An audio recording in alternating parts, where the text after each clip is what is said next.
Doctor விஜயபாஸ்கருடைய வீட்டில் அமலாக்கத்துறை சோதனை நடைபெற்று வருது. இது வந்து தேர்தல் நேரத்தில் அதிமுக தரக்கூடிய அரசியல் நெருக்கடியா பாக்குறீங்களா? இல்ல உங்க கருத்து என்ன? அதிமுகவுக்கு நெருக்கடி என்ற பேச்சு கேடுமில்லை. பொன்மனச்செம்மல் புரட்சி தலைவர் எம்ஜிஆர் இந்த இயக்கத்தை தோற்றுவிக்கும் போது எவ்வளவு பிரச்சனை சந்தித்தார் என்று உங்களுக்கு தெரியும்.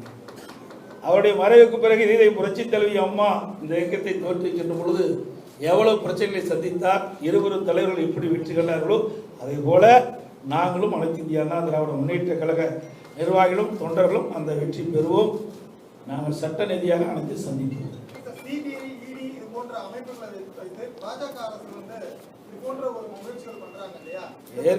ஏற்கனவே மாநில அரசு லஞ்ச ஒழிப்புத்துறை மூலமாக வழக்கு பதிவு செஞ்சாங்க. மத்திய அரசு வருமான வரித்துறை மூலமாக ரெய்ட் பண்ணாங்க. இப்போ இடி பண்ணியிருக்காங்க. எல்லாம் சட்ட நீதியாக நாங்கள் சந்திப்போம். இருக்குது. நாங்கள் திருநெல்வேலி அறிவிச்சிருக்கிறோமே, பெண்கள் விருப்பப்பட்டு கேட்கும் போது நாங்கள் கொடுப்போம். அது இப்போ நாடாளுமன்ற தேர்தலும் போது 6 சட்டமன்ற தொகுதி உள்ளடக்கி வருது. இதெல்லாம் பரிசீலி தான் நம்ம வெற்றி வாய்ப்பு பொறுத்து தான் கொடுப்போம். பெண்களுக்கு முன்னுரிமை கொடுக்கின்ற கட்சி அனைத்து இந்திய அண்ணா திராவிட முன்னேற்ற கழக கட்சி. திமுக இருக்குதா? எங்களுக்கு அவங்க கொடுத்துருக்கிறோம். எஸ்டிபி கட்சி கொடுத்துருக்கோம். எஸ்டிபி கட்சி கொடுத்துருக்குறோம். இது வந்து மத நீதியாக நடத்துகிற கட்சி அல்ல. முதல் புரிஞ்சுங்க. நீங்கள் கேட்குற கேள்வி தவறான கேள்வி. மதச்சார்பற்ற நாடு. நான் அறிக்கையிலோடு விட்டுக்கிறேன், ட்விட்டரில் விட்டுக்கிறேன். மதச்சார்பற்ற நாட்டில் எல்லா மதமும் சமம். ஆகவே ஜாதிக்கு மதத்துக்கு அப்பாற்பட்ட கட்சி. இந்த ஜாதியாக நிற்கணும், அந்த ஜாதியாக நிற்கணும் இல்லை. எங்களுடைய ஆட்சி மன்ற குழு யாரை தேர்ந்தெடுத்தோ அதைத்தான் நாங்கள் அறிவிச்சிருக்கிறோம். வெற்றி வாய்ப்பை பொறுத்து தான் நாங்கள் அறிவிப்பை நாங்கள் வெளியிட்டிருக்கிறோம்.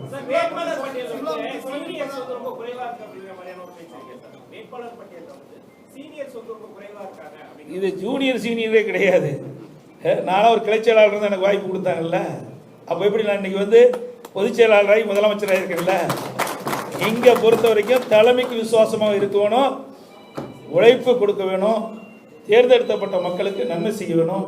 அந்த அடிப்படையில் தான் எங்களுடைய தலைமை கழக நிர்வாகிகள், ஆட்சி மன்ற குழு உறுப்பினர்கள் பரிசீலித்து அதை தேர்ந்தெடுத்து அறிவிக்கிறார்கள். அனைத்து தரப்பிற்கும் பிரதிநிதித்துவம் கிடைக்கின்ற விதத்தில் தான் எங்களுடைய வேட்பாளர் பட்டியல் அறிவிக்கப்பட்டுகின்றது. கட்சியுடைய நிர்வாகிகள், தொண்டர்கள், படித்த இளைஞர்கள் அனைவரையும் உள்ளடங்கி ஒரு வேட்பாளர் பட்டியலை தான் நாங்கள் அறிவிச்சிருக்கிறோம்.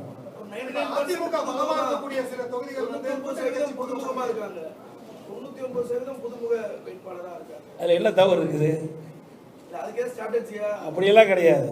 கட்சியில் வந்து அனைத்து இருந்தால் தான் வாழையடி வாழையாக இந்த கட்சி வளர்ந்து கொண்டு இருக்க வேண்டும் என்று சொன்னால் அனைவரையும் உள்ளடங்கிய வேட்பாளர் பட்டியலாக இருந்தால் தான் அது சிறந்ததாக இருக்கும். அது கட்சிக்கு வளர்ச்சியை கொடுக்கும்.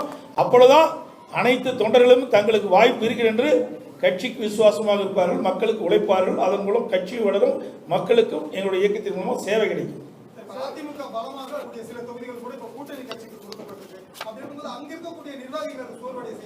அதாவது கூட்டணி வேணுங்கிறீங்க.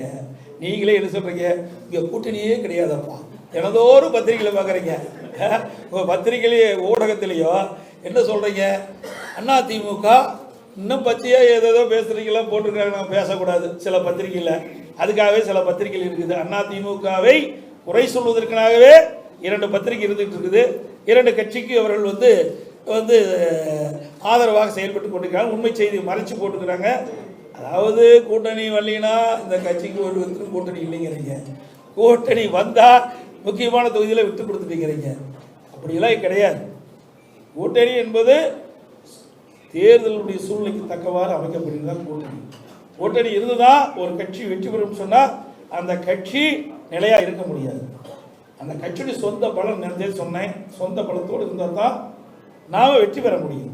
அனைத்து இந்திய அண்ணா திராவிட முன்னேற்ற கழகத்தை பொறுத்த வரைக்கும் பொன்மனச்செம்மல் புரட்சி தலைவர் சரி, அம்மா காலத்தில் சரி, கூட்டணி வச்சும் போட்டிக்கிட்டாங்க, கூட்டணி இல்லாமல் போட்டிக்கிட்டாங்க. சூழ்நிலைக்கு தக்கவாறு என்னுடைய கட்சி தலைமை முடிவெடுக்கிறது. அது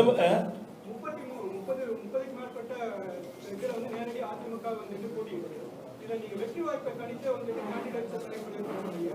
இந்த 30க்கு மேற்பட்ட கேண்டிடேட்ஸ் வந்து ஒரு முஸ்லீமோ கேண்டிடேட்ஸோ யாருக்கு வெற்றி வாய்ப்பு ஏங்க நான் சொன்னேன், நீங்க ஜாதியும் மதத்தை ஏங்க பிரிக்கிறீங்க? இப்படி பிரிச்சு தாங்க நாடு குட்டிச்சவர் ஆகி போச்சு. அனைவரும் பாரு, எம்மதமும் சம்மதம். அது எங்கதான் அதிமுகவை பொறுத்த வரைக்கும் ஜாதிக்கு மதத்திற்கு அப்பாற்பட்ட கட்சின்னு விளக்கப்பட்டது. இனிமேல் தயவு செய்து ஜாதியை பற்றியோ மதத்தை பற்றியோ கேள்வி கேட்காது. அது தவறு. நாமளே பிரித்து பார்க்கக்கூடாது. ஊடக நபர்களும் பத்திரிகை நபர்களும் நீங்கள் முன்னுதாரணமாக இருக்க வேணும். நாட்டினுடைய எதிர்காலத்தை நோக்கி நாம் சென்று கொண்டிருக்கிறோம். மதத்தின் அடிப்படையிலையோ அல்லது ஜாதியின் அடிப்படையிலோ மக்களை பிரித்து பார்த்து பேசுவது ஏற்றுக்கொள்ள முடியாது. அதிமுக அது முழுமையாக நிராகரிக்கிறது. விரைவில் தயார் பண்ணிட்டு இருக்கோம். விரைவில் வெளியிடுவோம். 40 வேட்பாளர் அனுபவம் கூட்டம் திருச்சியில் 40 நாடாளுமன்ற எங்களுடைய வேட்பாளர்கள், எங்கள் கட்சியில் அறிவிக்கப்பட்ட வேட்பாளர்கள், கூட்டணி கட்சியின் சார்பாக விரைவில் அறிவிக்கப்படுகின்ற வேட்பாளர்கள், அதே போல இடைத்தேர்தலில் போட்டியிடுகின்ற சட்டமன்ற தொகுதியில் விளம்பரத்தில் போட்டியிட்ட சட்டமன்ற இடைத்தேர்தல் வேட்பாளர் அனைவரும் ஞாயிற்றுக்கிழமை மாலை 5 மணி அளவில் திருச்சியில் நடைபெறுகின்ற அந்த தேர்தல் பிரச்சார மேடையிலே அவர்களை அறிமுகம் செய்கிறார். எல்லாம் அறிவிப்பாங்க. அதை வந்து சொல்லியிருக்கிறோம். அந்த நாடாளுமன்ற வேட்பாளர் சொல்லியிருக்கிறோம். அவர்கள் வந்து அதெல்லாம் நிறையா வந்து இப்போ தான் அறிவிச்சிருக்கிறோம். நிறைய டாக்குமெண்ட்லாம் இருக்குல்ல, அதெல்லாம் சரி அதெல்லாம் வாங்கி எடுத்து பரிசீலித்து அவர்கள் வந்து ஏன்னா எப்படியா இருந்தாலும் 27ஆம் தேதிக்குள்ளே நாமினேஷன் செஞ்சாகணும். அதுக்குள்ளே நாமினேஷன் எங்களுடைய இயக்க வேட்பாளர் நாமினேஷன் பதிவு செய்திருக்கிறோம். பாதகம் செய்பவரை கண்டால் நாம் பயங்கொள்ளலாகாது பாப்பா, மோதி மிதித்து விடு பாப்பா, அவர் முகத்தில் உமிழ்ந்து விடு பாப்பா. அண்மை செய்திகளை உடனுக்குடன் தெரிந்து கொள்ள இணைந்திருங்கள் இயம்நாடு தொலைக்காட்சியுடன்.